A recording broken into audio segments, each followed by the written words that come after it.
Ay isang maulang umaga po mga katribya at ngayon po ay meron tayong natawag na low pressure kung saan ay nakakaranas po tayo ng iba't ibang pag-ulan.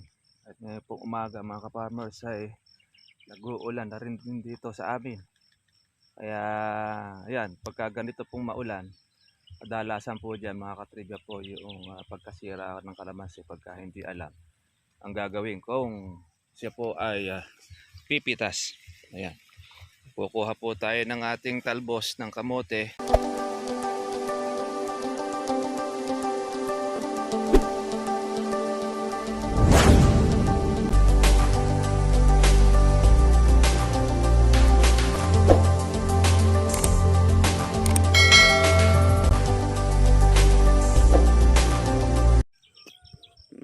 Ay isang maulang umaga po mga katribya at ngayon po ay meron tayong natawag na low pressure kung saan ay nakakaranas po tayo ng iba't ibang pag-ulan.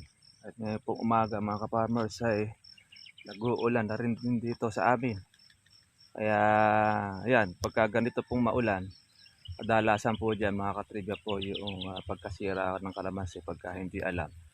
Ang gagawin kung siya po ay pipitas. Ayan. Kukuha po tayo ng ating talbos ng kamote. Kaya lang po ay umuulan. Sisilong muna tayo mga katribya. Ayan ang ating namang kalamansi. Ayan. Busog na naman ulit po sa ulan. Silong muna tayo dito sa atin sa ilalim po ng mangga. Ayan. Ayan, bunga ng ating langka. Meron tatlong mga malalaki. Good morning, good morning sa ating po mga ka-farmers, mga ka-trivia.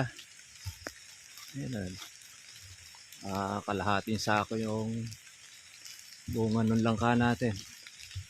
Mabigat yan mga ka-trivia. Kahit na kokonti, tatlo siya. Pero grabe naman po ang bigat, sulit. Masarap po yung langka na yan, sobrang tamis. Silong na tayo. Inabot na po tayo ng pag-uulan. Sarap po kasi itong talbos ng kamote. Laga. Tapos sausaw po natin sa suka tsaka sa bagong. Okay na siya. Lalagyan pa natin mga katribya po ng nilagang talong. Masarap. Nilagang ampalaya. Yan. Tapos ang piprito po ng tuyo or daing. Yan ang maganda pong almusal sa umaga. Tapos siyempre yung pong sinangag na masarap. Medyo malitong. Nakakagutom. Yan. Mulan na. Mga farmers.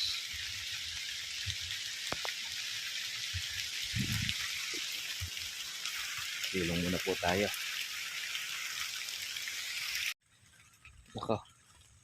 Ito katunayan mga ka-farmers. Meron talagang yan, may alaga tayo sa ating talbos. Kagandahan nito, hindi po siya binobomba.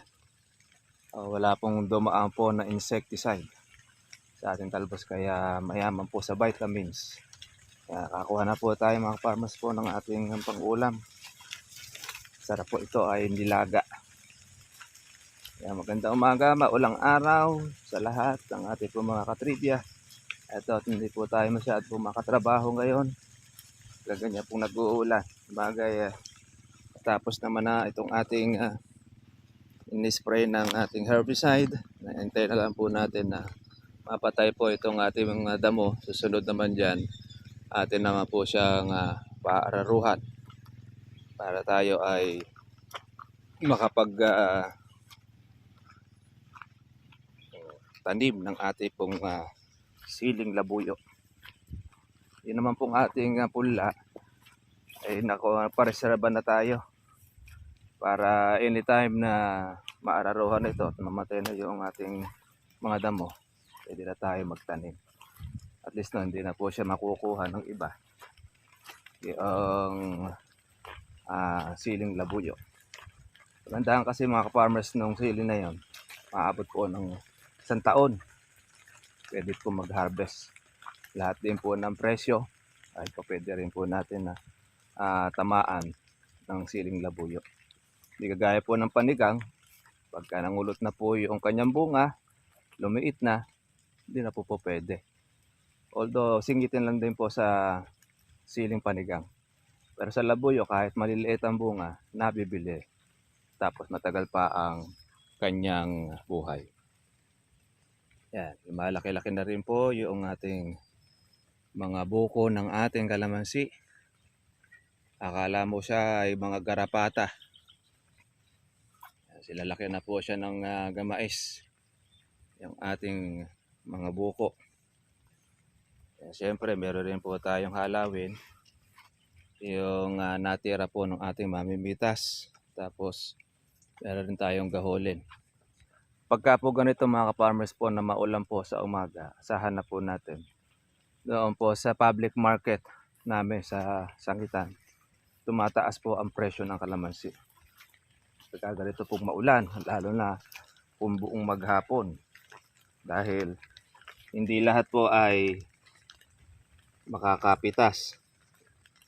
Lalo na yung hagdanin ang kanilang kalamansi ay matataas. Dahil kadalasan po dyan mga farmers ay posibilidad po na masira ang kalamansi, ang bunga pag pinitas po siya ng ganyang umuulan, lalo na kung hindi alam po ang technique o ang pamamaraan. Ngayon, para po alam po natin, lalo na sa mga pumipitas, meron tayong ginagawa po dyan. Basta tayo namitas ng ganitong maulan, pagkakuha po natin, dapat diligan nyo na kagad po ng natural po na tubig. Pwede po sa tubig sa poso, pwede rin po dyan sa deep well. Yan, pwede rin po sa nawasa. Katapos natin madiligan, ilagay nyo na po doon sa halayhayan o yung tinuran.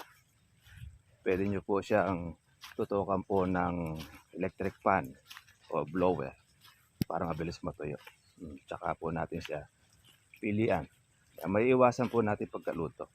Tapos iwasan din po yung piklat. Pagka po tapos yung maraming pupunuin mo yung sako o ilalagyanan mo. Mas maganda po dyan ay yung timba. Yan. Sige po, kuha muna po tayo para makaluto po tayo ng almusal.